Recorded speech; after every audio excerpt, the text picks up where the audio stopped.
Good morning, Jane. I'm not doing what I did last week. Good morning, everybody. I'm Jane Johnston with the Bar Hill Group at RE/MAX Ogmundson. We're here with the Victoria Real Estate Show with... Hi, everybody. It's Andrew Plank with the Vibe Real Estate Group. I'm with Royal LePage. We have a very special guest today. Yes. Ogmundson from BCREA, Chief Economist. And yes, we're quite excited. Yes. We've been backstage having a chat. We have a celebrity. But first of all, how was your week? My week was good. Yeah, I was away for the weekend. Been getting away for the weekend a fair bit lately, actually. I've got off in Vancouver for visiting some family and had a really, really wonderful time. And other than that, business has been pretty steady still, which is interesting. I feel like things are slowing. We had one property offer fall apart this week. We had some properties that are just not getting activity we were hoping for, but we also have active buyers coming online and, you know, things that are happening and new listings coming up. And so it's not the dead doldrums that we have experienced at some points in our career. It's also seasonal, right? But I always start to wonder when we have these high interest rates and everything, where people get nervous. You get nervous, Jane? I get active when I get nervous. So I mean, I'm telling people to price sharply because I was at this talk with Brendon, not with him. I was listening to him. Anyway, he was talking about the interest rate potentially increasing. And so I was like, okay, people, we need to get ahead of the trend here. So we are pricing sharply. So we've listed a few properties lately and they've just sold right away. We're trying to just get her done. Yep. Well, you have to, I mean, not exactly undercut the market, but you have to be really, really sharp with your pencil if you're going to sell in a market where things are a little bit unsteady, uneven, or uncertain. Yeah. And even like, I find in a market like this, you have to just look not only where things are in terms of the numbers, but where they're trending. So if they're trending, one property, I swear we listed at just $10,000 too high. And then all of a sudden, it took 3 weeks and then we got multiple offers. So it's weird. So if you like the property, just write the offer. Sure enough. Yeah. What's it called? Marry the property, date the rate. Yeah. Okay. The rate's going to come down, hopefully. Yeah. Hopefully. Although it might be going up. This is for bigger minds than us, but everybody seems to think it's going up for at least one more time.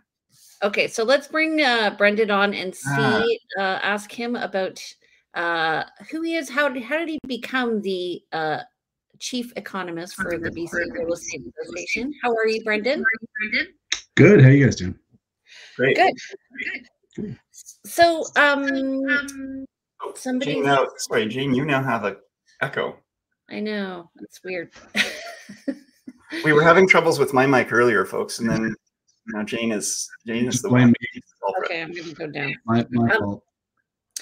Brendon, what's your background? Like, how do you become the chief economist for the BC Real Estate Association?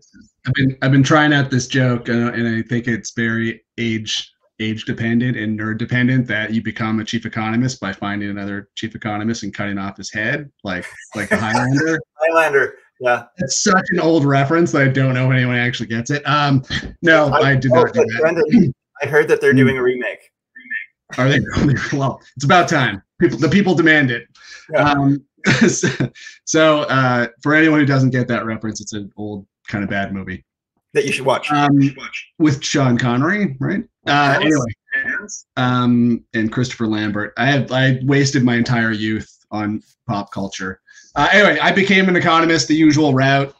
Went to grad school, worked in economic consulting for a while for a Big Four, and then joined BCREA in 2010. Under at that time, the chief economist was Cameron Meir, which some of your people might know. Great guy, absolutely fantastic mentor. Learned a lot from him. He retired in 2019, and that's when I took over, and I've been doing this ever since. I've been So I was an economist under him that whole time, and then chief economist. Retired, like how? Does he still have head on shoulders?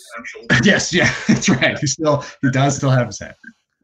You're echoing a bit, Andrew. I don't know why. Maybe turn your volume down or something. Okay, so we're going to go through our stats, and I thought maybe you could just comment on what you think is happening in Victoria and how it relates to the whole of the province. Would that be okay? Yeah, you bet. Let's do it. Okay, let's do it. All right. Welcome, everybody. We are at October 5th, and we're doing our monthly market update. So let's get started. Okay, so first of all, why don't you tell us what's happening with the Bank of Canada interest rate? Sure. We've had a number of increases, and what do you think is going to happen on October 25th? So I can tell you what markets think. So financial markets kind of bet on the direction of monetary policy, and you can kind of infer what the next movement that markets think is. Pretty volatile in how markets are thinking. So like right after August inflation data came out, the probability of a rate hike in by the end of this year jumped to 99%. So near certainty. Markets really didn't like that inflation data. Core inflation had ticked higher when we were expecting it to at least be flat. But since that probability has steadily fallen, so the initial overreaction, now probabilities are at a really like unhelpful 45% chance. So pretty good chance, but not a kind of majority. It really depends. We'll get jobs data tomorrow, I believe, for Canada.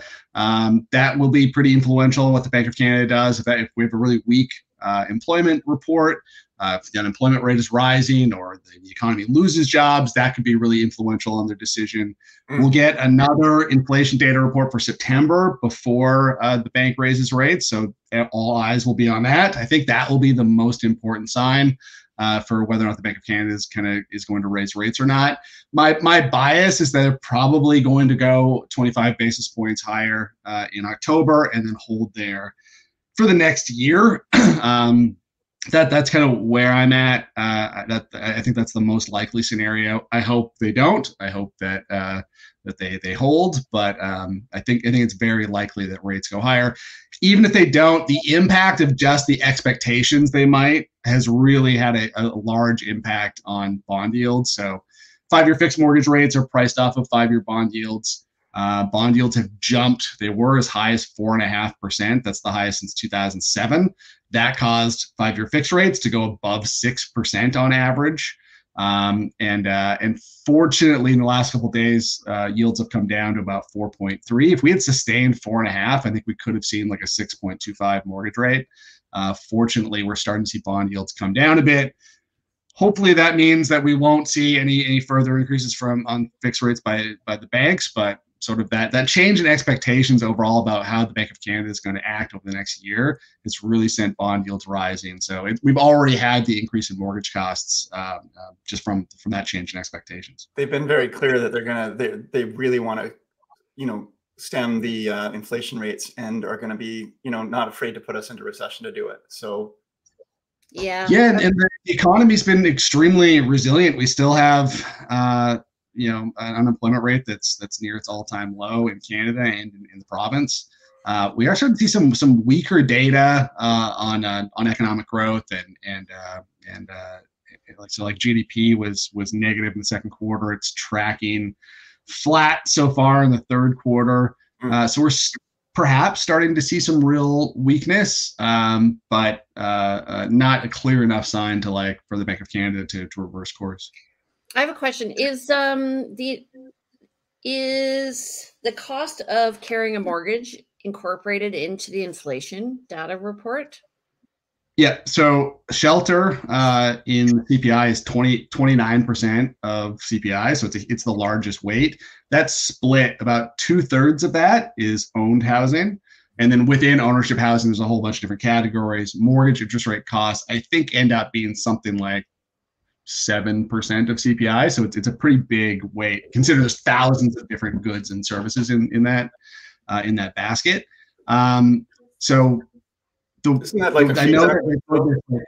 Is that like a feedback loop? If you're tracking CPI and you raise interest rates, it raises the cost of living, so it raises. Yeah. Yeah. So normally what's also in shelter is what they call replacement cost of homes. It doesn't perfectly track home prices, but it's sort of supposed to capture the cost of building a home or the cost of replacing a home. And usually when rates are rising, that's falling, so it kind of offset. What the Bank of Canada targets, though, what they use as sort of guidance for inflation is two measures of core inflation. One's trim, so they remove the top 20 and bottom 20% of price movements. So right now, the mortgage costs part of inflation is rising by 30%. So it's being tossed out anyway of their core measures. And they use median, which sort of tracks like right in the middle kind of price increases. So the measures they look at most right now are throwing out the volatility in mortgage costs. If you take out mortgage costs, though, even still, I think last month, CPI minus or X mortgage cost was like still 3.5% or something. So there was a time when removing it made a big difference, and we were like under 2% on kind of trend inflation. We're just not there anymore. Okay. So I was listening to Benjamin Tall last week, and he was saying it takes 7 quarters basically for these announcements to sort of start having their effect. So I think we're going to be there pretty shortly anyway. Yeah. So when macroeconomists, we have these models, and we do things like tell our computer central bank to raise rates by 100 basis points, and you can trace what should happen to the economy. And generally that the peak impact of a rate hike on inflation and growth happens somewhere between like 5 and 8 quarters. So if you think about like the 100 basis point rate hike the Bank of Canada did in July of 2022, that should really be having its peak impact sometime around now. Yeah. So I think that's probably a lot of what we're seeing in the slowdown in GDP growth and some of the slowdown in inflation. It's just that, the amount of rate hikes they've already done, has had an effect on inflation for sure, along with, just supply chains healing and oil prices coming down and all of those sorts of things that were driving inflation to where they peaked. But it's just like whether or not we need to do even more work to go from like 3.5% to 2% is really the outstanding question. I think it's like driving a tanker boat. They're so huge, so many tons, and you try to turn a little to the right, and it will take, quite a long time before you actually start to turn. And then if you've overcompensated, you don't know. You don't know, right? And I think we're in that risk territory right now, where there's a potential that the last 2 hikes, and if they hike again, were too much, and we overcorrected too much. There is a huge accumulation of savings in the Canadian economy, but that'll be drawn down. If we get to a point where suddenly Canadian households find themselves they've spent a lot of these savings they accumulated during the pandemic, all of these costs are rising, and then we also start to see the impact of rate hikes on kind of the real economy, and employment starts to fall, and then you get into a really tough situation where people are losing their jobs and having to sell their homes. We're not there, but that risk is higher than it was. Understood. Yeah. I'm wondering, do you have data on the lengths of time that people took mortgages out for, like during COVID, and whether or not what percentage were fixed and what were variable? During COVID, I believe it was very highly tilted towards variable. Normally, like if you look at the stock of overall mortgages, I think fixed is about 2/3 and variable is 1/3, I think is the way that goes. And then within variable, only about 10% of variable actually have a variable payment. So most variable mortgages are fixed payment, but you just, you guys know how it works. The change in you pay more interest than equity or principal. In the pandemic, I think it was like I can't remember. Bank of Canada has this data. I think it was like maybe had flipped like 2/3 variable, perhaps. I think it was very high on now. Of course, nobody is taken out. That makes a lot of sense, because of course the variable rates were so low, it just made sense to tie into those. Exactly. And nobody really anticipated this meteoric rise either. So that's kind of been. Do you find? Is there a chance that do we follow the states at all? Like, is there a chance we could go in a different direction than the states in terms of interest rates and stuff? Because it seems like we've both been going up over time? Is there? Yeah, not generally. The business cycle between the U.S. and Canada is very, very highly correlated because they're, of course, our largest trade partner, and a lot of our growth comes from exports. We can't get too far away from, say, if we set our overnight rate is much, much lower than the Fed funds rate. That would mean a depreciation in the Canadian dollar, which would mean import prices are a lot higher, and import prices are a big part of inflation. So you get this pass through. So you get this natural kind of equilibrium kind of effect where even if we set our rates too low, we would get some import inflation and then rates would have to rise. So there's sort of this natural equilibrating kind of mechanism because our business cycles are so synced. There are times when we have like what we would call an idiosyncratic shock, like the oil prices crashing in 2015, where that didn't affect the United States economy the same way it affected like regional parts of Canada. So there are times when we have sort of temporary cycles out of sync, but normally they're very, very correlated. But you know, the main difference is the length of the term of their mortgages is like 25 to 30 years. So they're, you know, some of them are in a 2% mortgage for the next 25 years. They're never going to move. Yeah, they have a real, like, their lock-in effect is a lot different than ours. They have the same supply situation because if you're locked in at 2%, why would you move? Even if you wanted to move, you'd move, and then you're getting right now 30-year mortgage in the United States is 7.7%. So it's a big jump. So like you can kind of think about our qualifying rate is 8%. Their 30-year mortgage rate is 7.7, so we're pretty similar on where kind of mortgage credit's at. But yeah, obviously they have a system where you get a 30-year mortgage and then refinance like crazy when it makes sense. But yeah. So what's going to happen in a year or two when people like me who have two fixed rate mortgages? I'm getting feedback. When I have two fixed rate mortgages and they're going to be all of a sudden coming due, and I'm going to be, what are you doing? I wasn't going to say anything. I'm talking out of the back of my head. I thought it was like a Jimi Hendrix. Yeah, how Jimi Hendrix played guitar behind his head. I thought maybe that was like a mic. Okay, so what do we do when all of a sudden all these people with these fixed rate mortgages are we going to see a lot of properties coming on the market? That's a really good question. So the Bank of Canada estimates that the average household's payment is going to rise something like 20 to 40% when they reset. It really depends on economic conditions, and it depends on the state of rates at that time, right? So if in 2 years or 3 years when people are resetting, rates have come down, and I think that's what a lot of the Bank of Canada is kind of banking on, and lenders.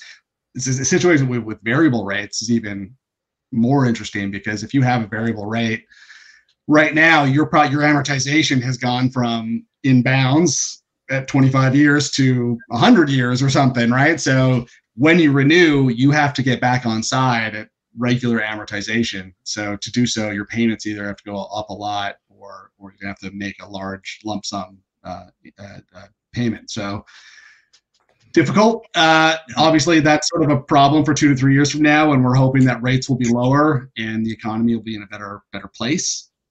But it's certainly a risk for growth, and it's a risk for the market at that time.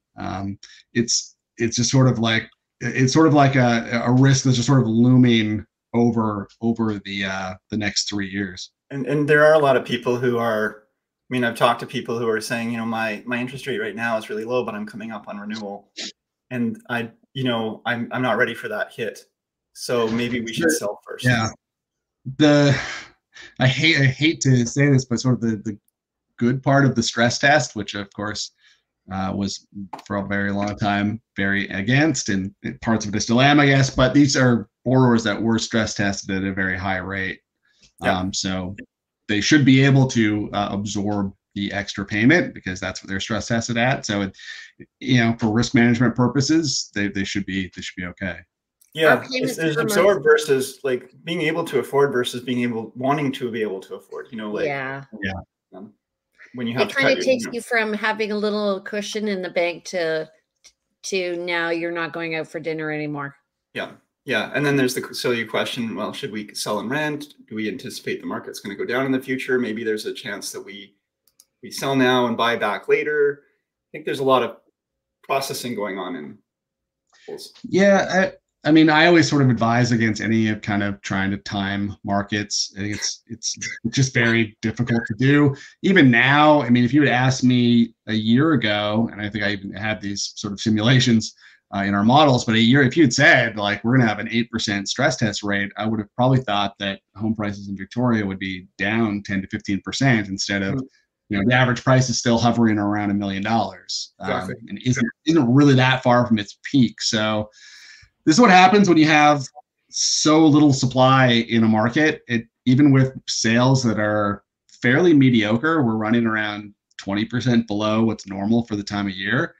Even at that level of sales, we have prices that are extraordinarily resilient. They've basically been flat-ish since April. Yep. I can't imagine if we had, say rates came down 100 basis points in the next month, you would see prices absolutely flying because we would get a surge in sales like we saw in the spring. Yep. When the bank went off had its conditional pause on rates. Yeah. Yep. Sales went back to normal in like April and May. And then once the bank raised rates again in June and July, that's when we saw things really fall off. So it's entirely a rate dependent market. If we saw sales get even just back to average levels, prices would be growing pretty quickly because supply is just so low. And you brought up supply, and maybe would you be able to talk to anything about any of the initiatives around supply going on in BC and what we might be looking at? Yeah. Great question. Yeah. So the government announced it's sort of 10 communities where they would like to see supply increase significantly. 3 of those communities are in Victoria, the city of Victoria, Oak Bay, and Saanich. The targets are interesting. They're going to be a pretty significant stretch for some of those communities. So for Victoria, their target, it looks like it's about a 46% increase in completions in the next 5 years over and above what Victoria was able to complete in the previous 5 years, which is, a lot. But Victoria has been building a lot. So a lot of those units are in the pipeline now, and not all of them, but like there's, a decent amount of units under construction that will complete in the next 5 years. Oak Bay is a bit of a different story. Its target is about 240% higher than what they've built. They built nothing essentially in the past 5 years. And they're expected to build 660 units over the next 5 years, which not a huge number, but it's a lot bigger than what they built in the previous 5.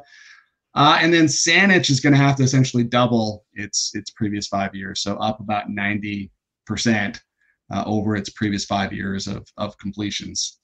So those are pretty big stretch. That's a big stretch for a lot of those communities. The overall increase for the province, they're in their targets. They say it's a 38% increase in all of these communities over and above whatever their baseline was for the next 5 years. Vancouver, they've set the city of Vancouver very low. I don't know why. Its target should be much higher. Even in places like Abbotsford, their target's only about 35% higher than it was the last 5 years. That should probably be higher. It's a really fast growing part of the province. So it's interesting. I don't think they're going to be able to hit these targets. If you kind of put them in the context of what the CMHC thinks we need to build, which is interesting. So the CMHC by the end of the decade, to get back to 2004 levels of affordability, which good luck, we would need to build, or I keep saying build, we need to finish. We need to complete 900,000 units in the province. Wow. Which is about 130,000 completions every year. The record we've ever done for a single year in BC is 42,000 units. And on average, we complete 30,000 units of housing a year in the province. So we'd have to quadruple or more our average levels of completions to hit that target. So obviously that's not going to happen. It's kind of in the realm of we fantasy. need more materials. We need more skilled workers. We need people who are finding the land to develop, and we need the land to be developable. It's a lot going on there. Yeah. I remember going last year to the real estate, whatever they call that day for realtors, and the cities were talking. Oak Bay was talking about the fact that I think they've actually had negative growth in population over the past few years. So relatively speaking, of the three that you mentioned, I mean, I think Victoria's on track to kind of increase the number of people in the city. Saanich has a plan with building in major corridors, but Oak Bay has no plan. Right. Well, to me, you have negative population growth when you don't build any housing, because then no one can move there. Right. So like your cap on population growth is the number of dwellings you have available. If you have no available dwellings, no one's going to move to your city. Well, they're going to have to start rezoning along their major streets. I think that's what they will, for sure. And when you referred earlier to replacement costs on housing as well, and Oak Bay has a lot of older housing, and so not that it's derelict, most of it's well cared for, but it's a lot of older structures, and as they get sort of end of life, then if they're not getting there's that replacement, but then there's the actual rebuilding of higher density, and they don't feel getting there. It may be a case of them starting to bring in laneway houses as well. That's sort of the Vancouver model that I really don't like. It's like I keep comparing it to like a feudal system where you have like the lord of the manor, and then you have like the serfs in the basement and the laneway house, instead of just using the whole lot to build, row houses or duplexes or triplexes or whatever, where you can actually have individual ownership too. Like right now you can't own a laneway house, you can rent it. You can't own a basement suite. So if we're going to increase the housing stock in a more meaningful way, I think we just need to kind of quit with these restrictions on how much of the lot we can use. So Vancouver does this to themselves all the time, where they say, oh, you can put 4 units on this lot, but you can't change the FSR, so you can't change how much of the lot you use. Which makes it very difficult to put, it's not economical. And I think Victoria maybe has some of this as well. They did the same with the missing middle, and that was one of the things I did with developers. It's nice to be able to say we can put 4 units on here, but it doesn't allow us to really build anything. Yeah, it doesn't pencil out, because the land is so, like the house that the single family home you're buying is so expensive that what you can put on it doesn't even make economic sense, especially in the conditions. So what you're saying too, like you were saying before, we've kind of set these targets for a 5-year period where there are so many headwinds for construction, and targets are great, but the government can't build these homes. This is in Canada a trillions of dollar problem. The government's not going to fix this on their own. They can help provide subsidies and other policy, but the private sector is going to have to build, and they're only going to build if it makes economic sense and they can make money doing it. Exactly. Well, they need lower interest rates as well to do that. Exactly. So some of that is the CMHC increased their cap on their mortgage bond program by about $20 billion, so they can offer lower cost loans to developers. So we're getting some good policy. They dropped the GST on rental construction, so that helps a bit. So we're doing kind of the right things in some ways.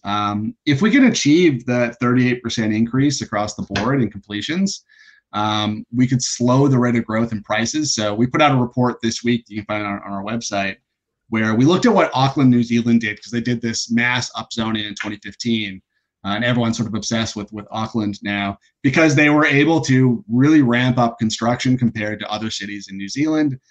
And rents basically were flat between 2016 and 2020 afterwards, whereas they went up like 25% in cities like Wellington. Mm-hmm. So if we can match that, we did all this modeling. In our models, it's also about a 38% increase in completions. If we could do that and we start now, we could start, affordability would get worse for the next few years because prices aren't really going lower and rates are high, and then would start to level off around 2028, and then even start to bend down as incomes catch up to price growth. The big problem in housing in general is an inability to match supply and demand quickly, and as a result, we've had prices that rise at 6.5% per year on average over the last 40 years, which means prices double every 10 years. So if we don't want a $2 million average price at the end, in 10 years, we need to slow price growth to something like 2 to 3%. Fine, if home prices double every 25 years, great, that's sustainable. They can't be doubling every 10 years. For affordability is just going to get absolutely destroyed. So I'm hopeful that these plans can work, but also this period in particular for building is going to be very, very difficult. Is though, like, I know that model's true of the doubling every 10 years in Victoria, but that's not true all over BC, is it?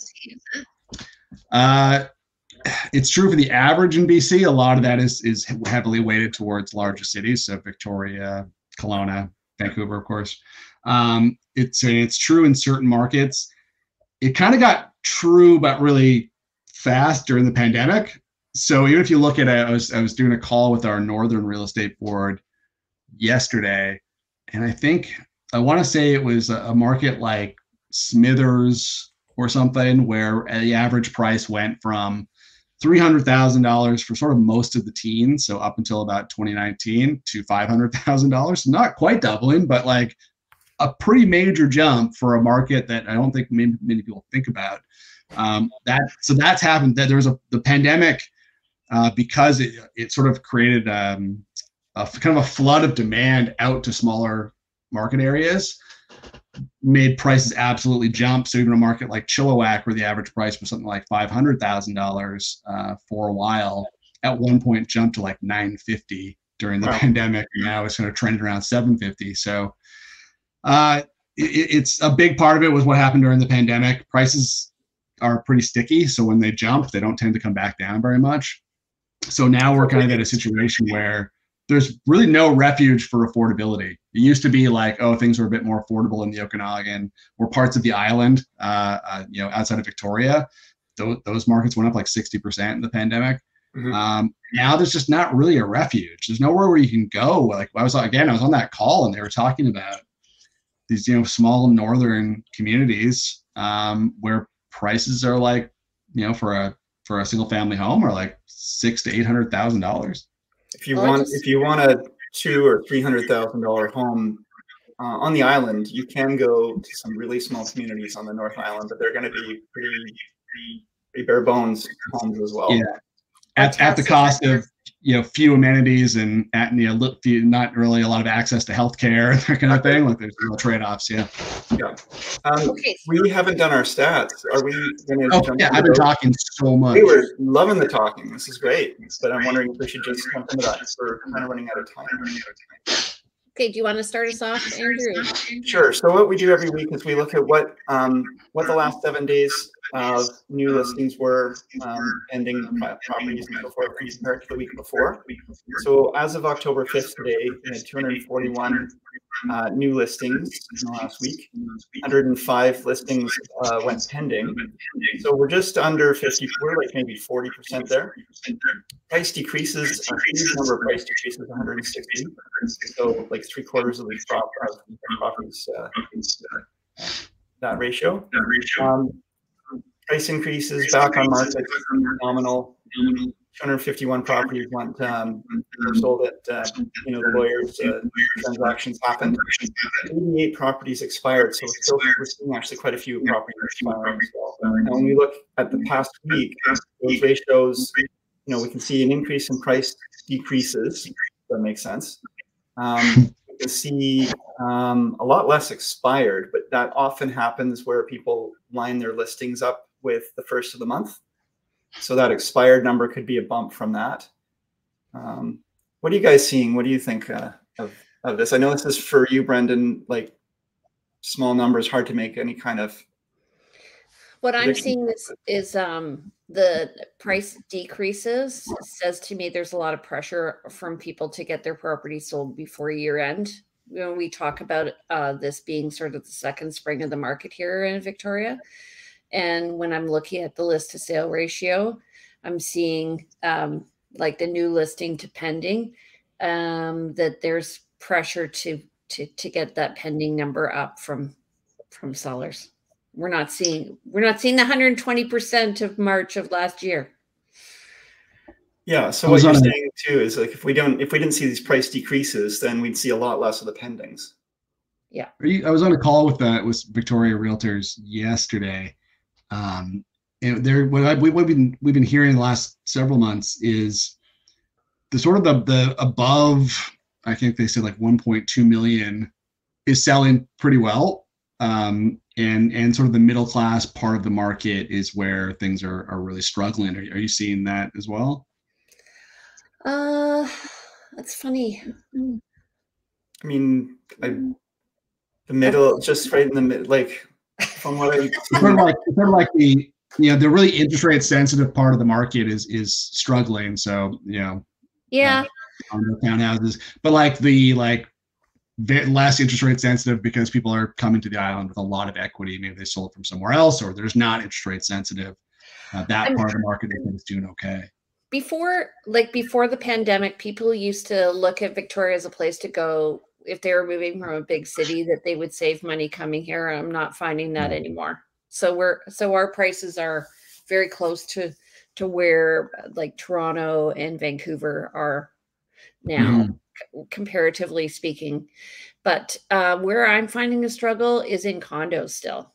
We had a rebound at the end of COVID at the end of 2 years, I would say we started to see a rebound. We saw a real move towards bigger houses, and it feels now that the bigger houses are kind of hanging around a bit.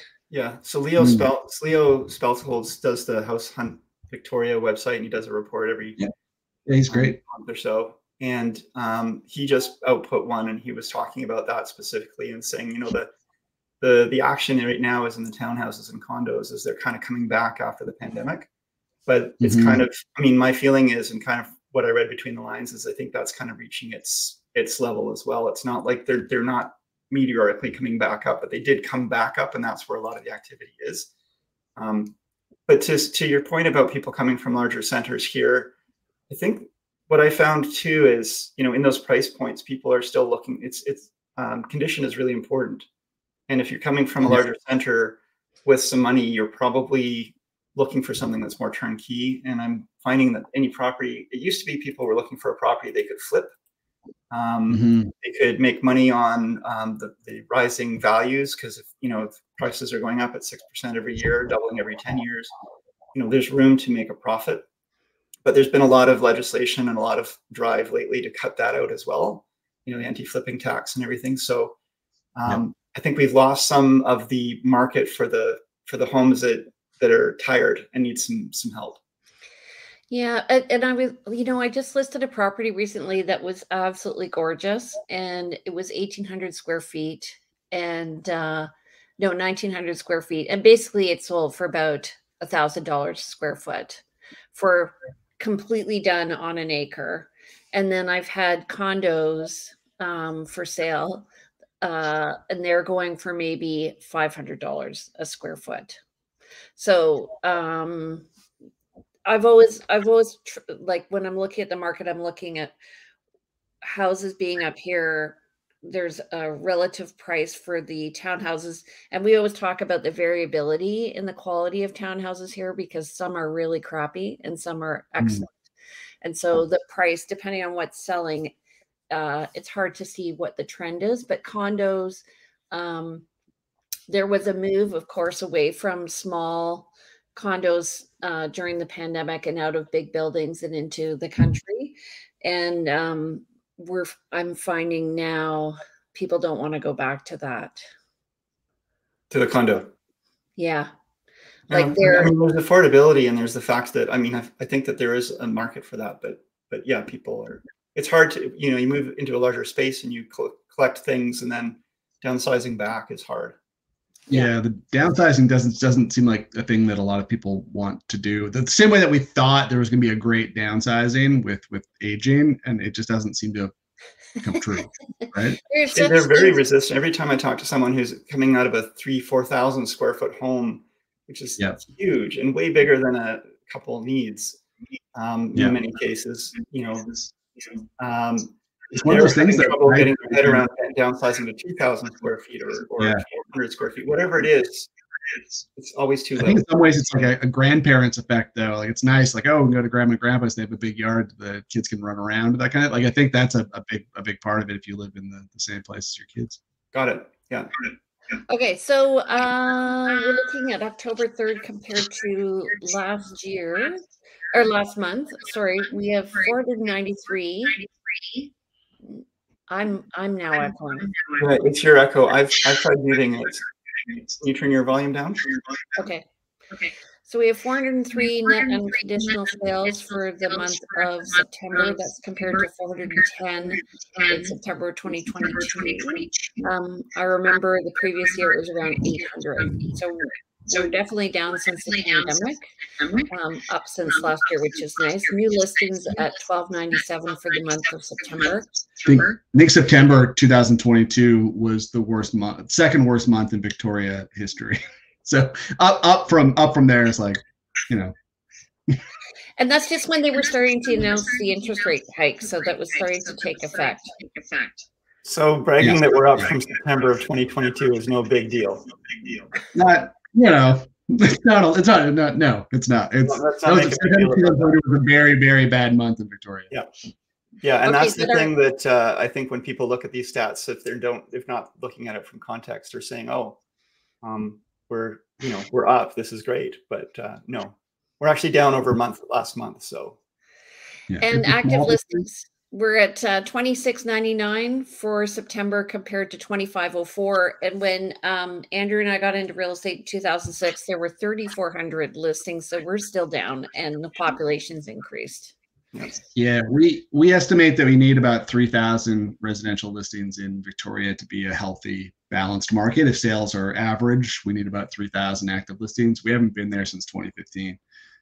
Do you remember at the lowest point, I think in 2021 or so, there were like 400 active listings in Victoria. I think it was the per capita, the most undersupplied market in all of Canada. But that was when it was the hottest as well, right? We were. Oh yeah. But there was nothing.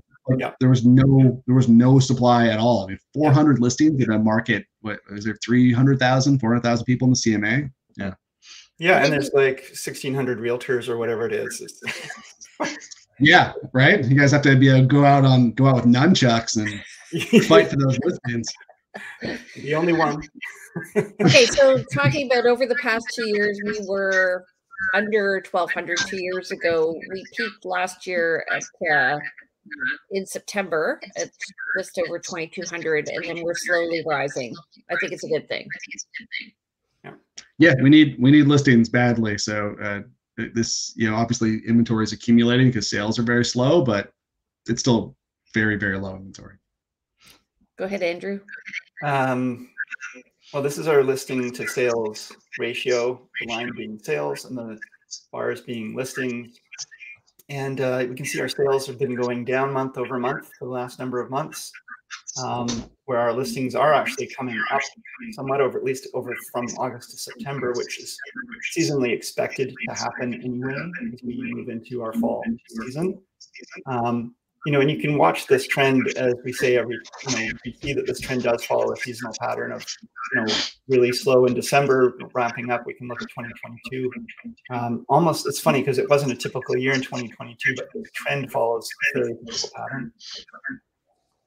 Yeah, Brendon, can you turn down your volume? Sure. I'm trying to figure out what's going on here. Okay. Oh, now I can't hear you. Yeah, now it's really low. Yeah, but I don't hear that echo anymore. Okay. Was it me all along? I was the culprit all along. Okay. Let's go to the next slide. All right. So this is always an interesting chart. So sales to active listings ratios. We peaked in February 2022 of 120%. That's probably when we had like 400 listings. 400. Oh, sorry. It's me. I keep clicking on it because I'm clicking on like the point there and I want to highlight it and I just move the slide forward. So my apologies. Okay, we entered into a balanced market, and as you were talking earlier, we headed back into a seller's market in the spring of earlier this year, just slightly, and I think we all felt it. We in the real estate industry, it's kind of like sitting on a pulse. So as the market's going up and down, we're going up and down with it, and it felt faster in the spring. It feels fast right now to me, but I don't know. Okay. We are definitely in a balanced market to me, it feels like. Okay, Andrew, go ahead. So looking at the trend for single family home average prices, again, September 2021 prices were going up and they kept going up to a peak there in April of 2022. Then quite a drop through to July. And then it sort of steadily bounced around a little bit. It's been slowly building itself back up. Peaked most recently again in June of 2023 here. And then it's been kind of on a slow down over the last couple of months. It's really hard to call that a trend over 2 months, but it's certainly been, it's no longer a meteoric rise and it's definitely not a, hit a cliff. So. Yeah, so we're looking at about 1.35, which is astounding to me.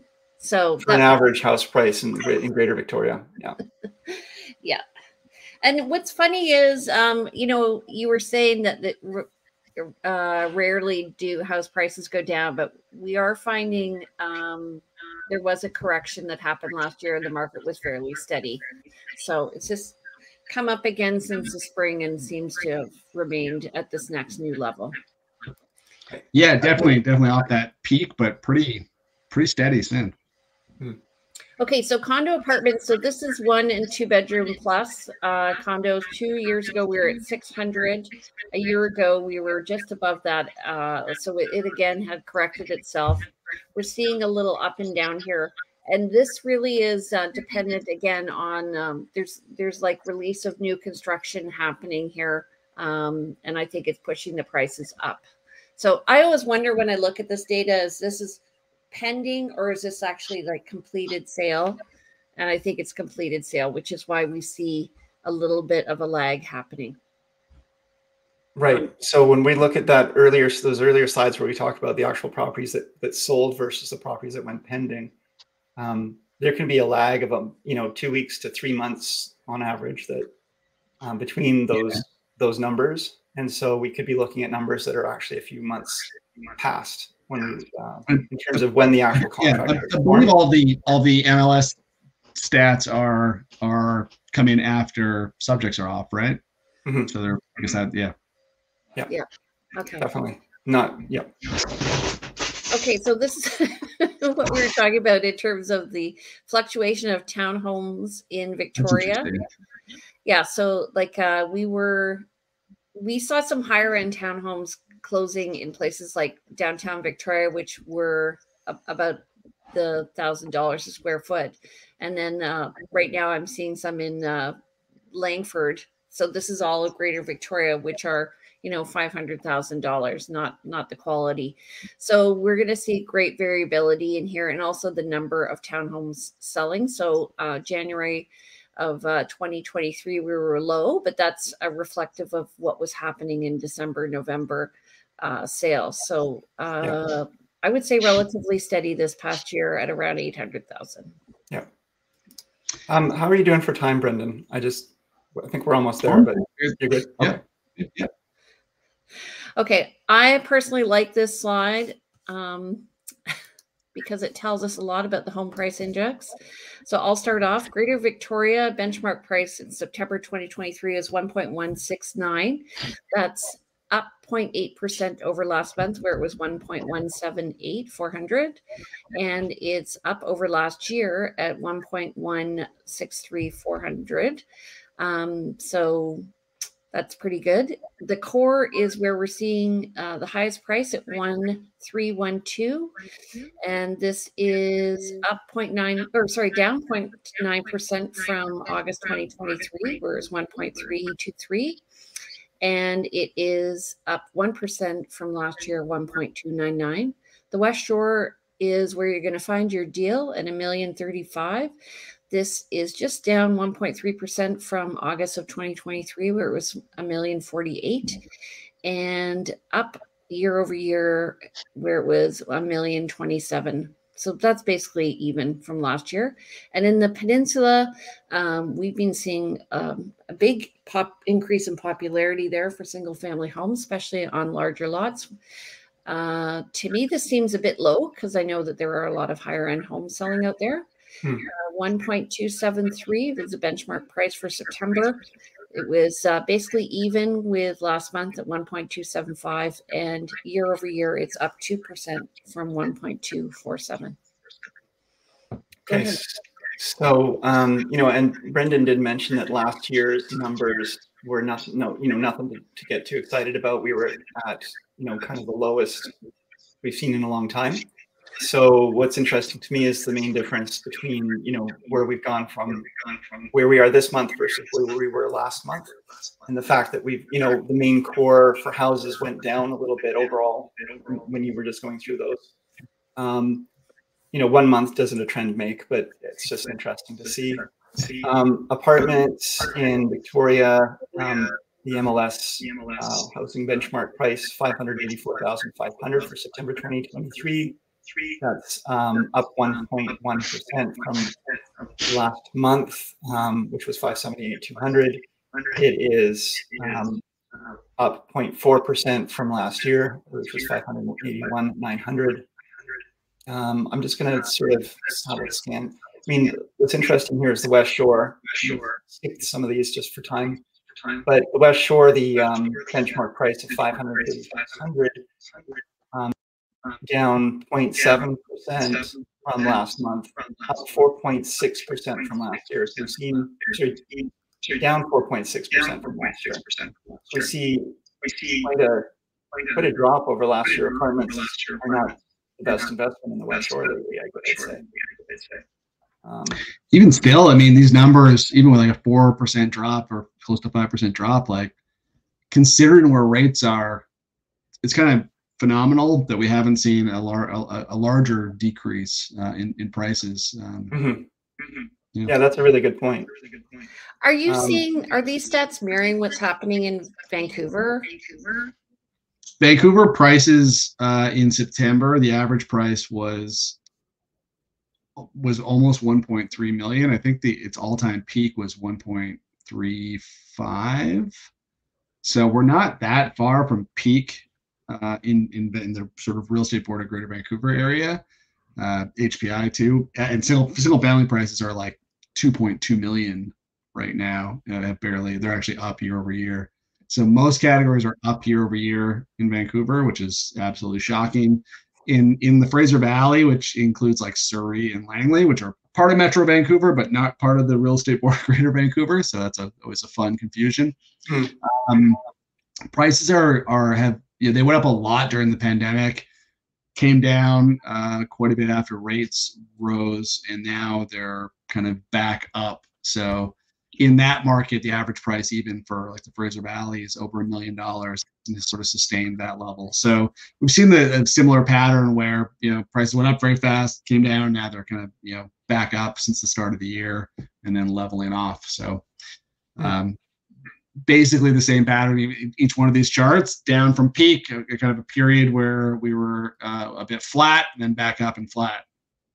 Yeah, it kind of repeats almost the only market I've seen this year that is just unambiguously down is Prince Rupert, for whatever reason. So yeah. Is that oil in there? Yeah, it's like the oil and gas sector. I think maybe Fort St. John maybe was down too. Oil and gas getting kind of beaten up, and then in the Prince Rupert, the port strike, and I guess maybe I don't know if there were layoffs at the port, or because it's a big part of their economy, but it's I think Prince Rupert, there was at some point they were increasing the port or building the port or whatever. There was a lot going on in the last, I think there was probably speculation even, or a lot of buildup in the last. That was in Kitimat too, where they're with the LNG, where they were like that market's been very volatile. Sort of like up, down. So yeah, those northern markets can there's a lot of volatility. They're small and they tend to be subject to like a lot of money coming in very quickly. Do you find this? I was just having a conversation with a buyer yesterday, and we were talking about, and you were talking Souk earlier. You visited in like Souk as an area. But one of the things we find is, Souk is one of the last proper places to go up in value when markets are rising for us locally, and the first to go down. And I find you kind of get this concentric ring of when the market rises, you get the core that goes up first, and then things kind of spill out over to the outlying areas. Do you? I mean, and I've even found that with Toronto. People come to Toronto to Vancouver to Victoria to Johnston Valley. Yeah. Do you find that, or do you see that in the numbers? Or yeah, no, 100%. It used to be sort of from Vancouver kind of spilling out. The only time it wasn't that way. So normally, if you like chart like price growth by distance to the city, the closer out to the city, the more prices kind of go up.